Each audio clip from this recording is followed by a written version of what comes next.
శ్రీమాత్రే నమ. జై గురు దత్తాత్రేయ నమ. ఈ వీడియోలో మనం జనవరి 15వ తారీఖు నుంచి ఫిబ్రవరి 24 మధ్యలో అంటే సుమారుగా ఒక 40 రోజుల పాటు కుజగ్రహం తన ఉచ్చక్షేత్రమైనటువంటి మకర రాశిలో ప్రవేశించడం జరుగుతుంది.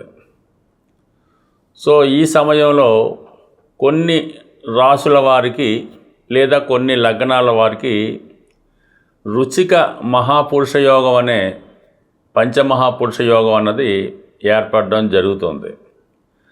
సాధారణంగా ఈ యోగం ఎవరి జాతకంలో ఉంటే వారిలో కుజుడి యొక్క కారకత్వాలు వారికి బాగా కలిసి రావడం జరుగుతూ ఉంటుంది. అంటే విపరీతమైనటువంటి ధైర్య సాహసాలు, డామినేటింగ్ నేచరు, ఏదైనా ఒక పని ఉత్సాహంగా పూర్తి చేయడం జరుగుతూ ఉంటుంది.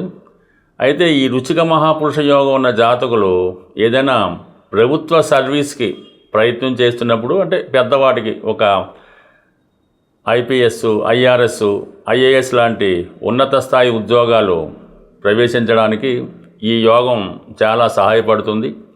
అలాగే రాజకీయాల్లో కూడా ఎమ్మెల్యే స్థాయి పై స్థాయిలో ఉండడానికి, అలాగే ఈ హోమ్ మినిస్టర్ లాంటి పోలీస్ శాఖకు సంబంధించినటువంటి వాటిలో హోమ్ మినిస్టర్ లాంటివి అవడానికి కూడా ఈ కుజుడు వారి జాతకంలో ఇటువంటి యోగంలో ఉండడం జరుగుతూ ఉంటుంది. అంటే ఈ రుచిక మహాపురుష యోగం ఏ విధంగా ఏర్పడుతుందంటే, కుజుడు తన స్వక్షేత్రాలైనటువంటి మేషగం, వృశ్చికంలో కానీ తన ఉచ్చక్షేత్రమైనటువంటి మకరంలో కానీ ఉన్నప్పుడు అవి మిగతా రాశుల వారికి కేంద్రం అయినప్పుడు ఈ యోగం అన్నది ఏర్పడుతూ ఉంటుంది. ఈ యోగ ప్రభావం ఉన్నవాళ్ళు పూర్వం సైన్యాధ్యక్షులుగా, కొంతమంది చక్రవర్తులుగా, రాజులుగా, అంటే యుద్ధం చేసి రాజ్యాలు సంపాదించే యోరులుగా వాళ్ళు విజయం సాధిస్తూ ఉండేవారు. నవ్ డేస్ అయితే వీళ్ళు ఎక్కువగా ఈ పోలీస్ డిపార్ట్మెంట్లోను, రాజకీయాల్లోనూ, రియల్ ఎస్టేట్ రంగంలో, అంటే ఒక సాధారణటువంటి వ్యక్తులు, ఒక సాధారణటువంటి డైలీ కూలీగా ఉన్నటువంటి వాళ్ళు ఈ భూమి సంబంధించింది, స్థిరాస్తి సంబంధించింది కన్స్ట్రక్షన్ రంగంలో ప్రవేశించి వేల కోట్లు సంపాదించారంటే వారి జాతకంలో కుజుడు బలంగా ఉండడం, ఇటువంటి రుచిక మహాపురుష యోగం వారి జాతకంలో ఏర్పడడం వల్ల వారి జీవితంలో సాధారణ స్థాయి నుంచి చాలా ఉన్నత స్థాయికి వెదగడానికి ఈ గ్రహస్థితి కారణమవుతుంటుంది.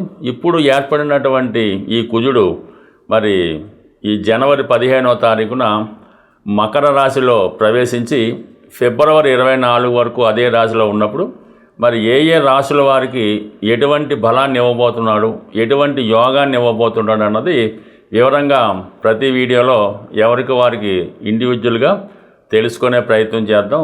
మకర రాశి వారికి కుజుడు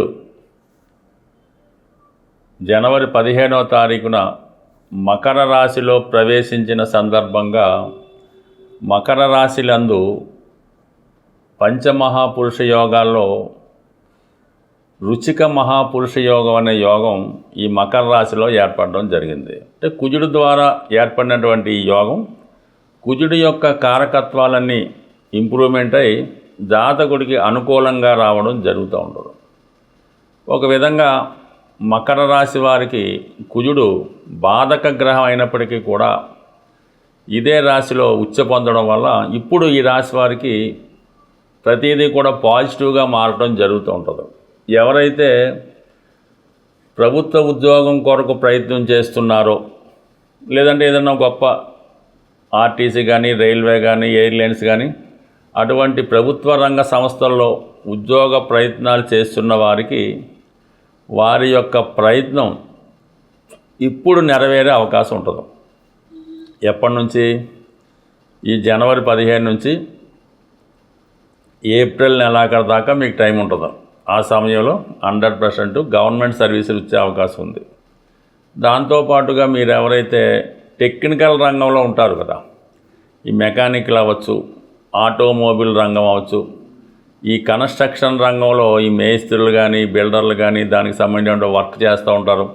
ఈ టెక్నీషియన్స్ అందరూ కూడా ఈ సమయంలో వారికి ప్రాధాన్యత పెరుగుతుంది. అలాగే వృత్తిలో కొత్త అవకాశాలు రావడం, అంటే మీ యొక్క టాలెంట్ని రుజువు చేసుకునే ప్రయత్నం ఈ సమయంలో నెరవేరడం జరుగుతూ ఉంటుంది. అలాగే మీలో ఉన్నటువంటి ప్రావీణ్యాన్ని సంపాదించుకొని మిమ్మల్ని మీరు ఇంకా ఇంప్రూవ్ చేసుకోవడం జరుగుతూ ఉంటుంది. అయితే కొంతవరకు ఈ లీడర్షిప్ క్వాలిటీస్ అయి పెరగడం వల్ల మీరే ఒక నాయకుడిగా ఎదిగి మీరే ఒక బిల్డర్గానో మారే అవకాశం ఉంటుంది. అలాగే ఆటోమొబైల్ రంగం అవ్వచ్చు, ఈ పోలీస్ వ్యవస్థ అవ్వచ్చు, లేదంటే ఎక్సైజ్ డిపార్ట్మెంట్ అవ్వచ్చు, ఎన్సీసీ ఇలాంటి స్క్వాడ్ ఇలాంటి వాటిలో ఉన్న వాళ్ళకి కూడా ప్రాధాన్యత పెరుగుతుంది. దానివల్ల తగు గుర్తింపు కూడా రావడం జరుగుతూ ఉంటుంది. వీటన్నిటికన్నా ఏంటంటే స్థిరాస్తి వ్యాపారం చేస్తూ ఉంటారు. రియల్ ఎస్టేట్ వ్యాపారం చేస్తున్న వాళ్ళకి చాలా వరకు గతంలో కన్నా చాలా ప్రోత్సాహకరంగా ఉంటుంది. ఎస్పెషల్లీ ఇప్పుడు భూముల యొక్క వాల్యూ కూడా పెరుగుతూ ఉంటుంది. కామన్గా కుజుడు గోచారీత్యా ఎంత బలవంతుడు అవుతుంటే ఈ భూముల విలువ కూడా అంత పెరగడం జరుగుతూ ఉంటుంది. అందువలన ఏంటంటే ఇప్పుడు ఈ స్థిరాస్తి వ్యాపారస్తులకి ఏంటంటే రొటేషన్ కూడా పెరుగుతూ ఉంటుంది. తొందరగా అమ్మకాలు కొనుగోళ్లు రావడం వల్ల వారు కూడా కొంతవరకు గత 2-3 సంవత్సరాలుగా ఇబ్బందుల్లో ఉన్నటువంటి రియల్ ఎస్టేట్ వ్యాపారులకు కూడా ఈ సమయంలో కొంత మనీ రొటేషన్ అవ్వడం వల్ల వారి యొక్క కష్టాల నుంచి బయటపడే అవకాశం ఉంటుంది. అంటే ఎంత చెట్టుకి అంతకాలని కోట్లతో వ్యాపారం చేసేవాడి పరిస్థితి ఆ విధంగా ఉంటుంది, వేలల్లో వ్యాపారం చేసేవాడి పరిస్థితి అలా ఉంటుంది. అందువల్ల ఏంటంటే కొంతవరకు రొటేషన్ పెరగడం వల్ల కొంత ఊపిరి పీల్చుకునే పరిస్థితి ఈ రాశి వారిలో రియల్ ఎస్టేట్ వ్యాపారులకి, భూములతో వ్యవహారాలు చేసేవారికి అనుకూలంగా ఉంటుంది. ఇక వ్యవసాయం చేస్తున్న వారికి 100% బాగుంటుంది. వారికి వచ్చిన ఇబ్బంది అయితే ఏమీ లేదు. చాలా వరకు మంచి ప్రాఫిట్స్ రావడం జరుగుతూ ఉంటుంది. అలాగే ఈ వ్యవసాయ ఉత్పత్తుల ధరలు పెరగడం వల్ల రైతులు కూడా చాలా ఆనందంగా ఉండే అవకాశం అయితే ఉంటుంది.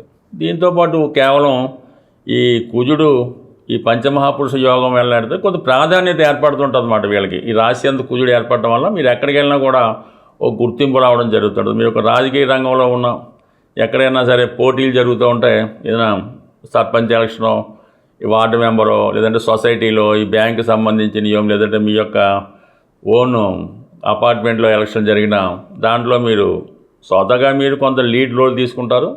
దానికి తగు విధంగా మీరు మిగతా వాళ్ళు కూడా మీతో పోటీ పడలేకో, మీ వక్రమనిషి వాళ్ళకి నచ్చో అందరూ మీకే ప్రాధాన్యం ఇచ్చి మీరు ఏదైనా పోటీలో పాల్గొంటే ఏకగ్రీవంగా ఎన్నుకునే విధంగా ఈ గ్రహస్థితి మీకు సహకరించడం జరుగుతుంది. అంటే ఈ సమయంలో మీరు ఫిజికల్గా ఎంత ఎక్సర్సైజ్ చేస్తే మీ యొక్క స్టామినా కూడా అంతవరకు పెరిగే అవకాశం ఉంది. ఎస్పెషల్లీ వృద్ధులు లాంటి వాళ్ళు ఎవరైనా ఉంటే ఈ వాకింగ్, రన్నింగ్ చేయడం వల్ల మీకున్నటువంటి ఇతర వ్యాధులు లాంటివి, ఈ బాడీ పెయిన్స్, మోకాళ్ళ నొప్పులు, నడుము నొప్పి లాంటివి కూడా సంపూర్ణంగా తగ్గిపోయే అవకాశం ఉంటుంది.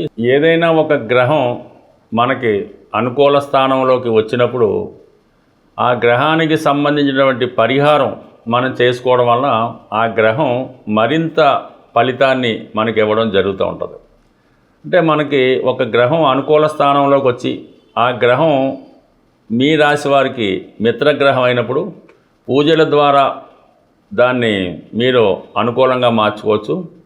అది మీ యొక్క రాశికి శత్రుగ్రహం అయినప్పుడు దానాల ద్వారా దాన్ని మీరు మార్చుకోవాల్సి ఉంటుంది. అయితే ఇప్పుడు ఏదైనా పరిహారం ఎలా చేసినా కూడా దక్కుతుంది. అయితే చిన్న మార్పు అంతే, అందులో ఏమీ లేదు, కంగారు పడడానికి పని లేదు. కుజుడి యొక్క ఫలితం మనకు తొందరగా రావాలంటే ఒకటేమో సుబ్రహ్మణ్య స్వామి, 2 ఆంజనేయ స్వామి. ఇందులో ముఖ్యంగా వివాహానికి సంబంధించినటువంటి సమస్యలు, ఆర్థికపరమైనటువంటి సమస్యలు, ఉద్యోగానికి సంబంధించిన సమస్యలు, అలాగే వివాహం తర్వాత వచ్చినటువంటి గొడవలు, చికాకులు, కట్న వేధింపులు, భార్యాభర్తల మధ్య అనుకూలత లేకపోవడం, వీటన్నిటికీ ఆంజనేయ స్వామి వారిని పూజించుకోవడం వల్ల ఆ ఫలితం రావడం జరుగుతుంది. దీనికి ఏంటంటే సుమారుగా ప్రతి మంగళవారం ఆంజనేయ స్వామి వారికి తమలపాకులతో అర్చన చేయడం వల్ల, హనుమాన్ చాలీసా పారాయణ వల్ల మీకు తొందరగా ఆ ప్రయత్నం నెరవేరుతూ ఉంటుంది. అయితే సంతానం కొరకు ఎవరైతే ప్రయత్నం చేస్తూ ఉంటారో పిల్లలు కలగకపోవడం, పిల్లలు కలిగిన వాళ్ళ అభివృద్ధి లేకపోవడం, తరచుగా అబార్షన్స్ రాగడం, ఇవన్నీ కూడా మరి సుబ్రహ్మణ్య స్వామిని పూజించడం వల్ల మీకు తొందరగా సంతానం కలగడం, పిల్లలు ప్రయోజకులు అవడం జరుగుతూ ఉంటుంది. దీనికి మీరు సుబ్రహ్మణ్య స్వామికి, అది కూడా మంగళవారం రోజే పంచామృతాలతో ముఖ్యంగా బెల్లం పానకంతో సుబ్రహ్మణ్య స్వామికి అభిషేకం చేసి మంగళవారం నియమంగా ఉండడం వల్ల తొందరగా సుబ్రహ్మణ్య స్వామి యొక్క అనుగ్రహంతో అటు వివాహానికి పిల్లలకి ఉన్నటువంటి అన్ని సమస్యలు కూడా సాల్వ్ అవ్వడం జరుగుతూ ఉంటుంది. సో ఈ విధంగా మరి కుజగ్రహ అనుగ్రహం కావాలంటే చేయొచ్చు. కుజుడికి కందులు దానం చేయవలసి ఉంటుంది. నౌ-ఏ-డేస్ కందులు పెద్దగా కాకపోయినా మంచి కందిపప్పు ఒక కుజుడి సంఖ్య మరి చెప్పే విధంగా అంటే కుజుడి సంఖ్య 9 అంటూ ఉంటారు, కానీ ఏంటంటే ఒక 6 కిలోలు కందిపప్పు ఏదైనా ఒక దేవస్థానంలో అన్నదానం చేసినటువంటి ప్రదేశాల్లో వారికి డొనేట్ చేసినా పర్లేదు, లేదంటే ఏదైనా దేవాలయంలో 6 కిలోల కందిపప్పు అక్కడ ఉన్నటువంటి బ్రాహ్మణులకి దక్షిణ తాంబూలంతో పాటు దానం చేయడం వల్ల కుజుడి యొక్క అనుగ్రహం పొందే అవకాశం ఉంది. లేదంటే కుజుడికి జపం అది చేయించింది అంటే అది మీ యొక్క తీవ్రతను బట్టి పరిహారం ఉంటుంది. బట్ ఏదైనా సింపుల్గా పరిహారం ఏంటంటే లేదా మీరు ఒక రాగి కడియాన్ని కాపర్తో తయారు చేసిన కడియాన్ని కుడి చేయికి ధరించడం వల్ల కూడా కుజుడి యొక్క అనుగ్రహం మీకు తొందరగా లభిస్తుంది. స్వస్తి.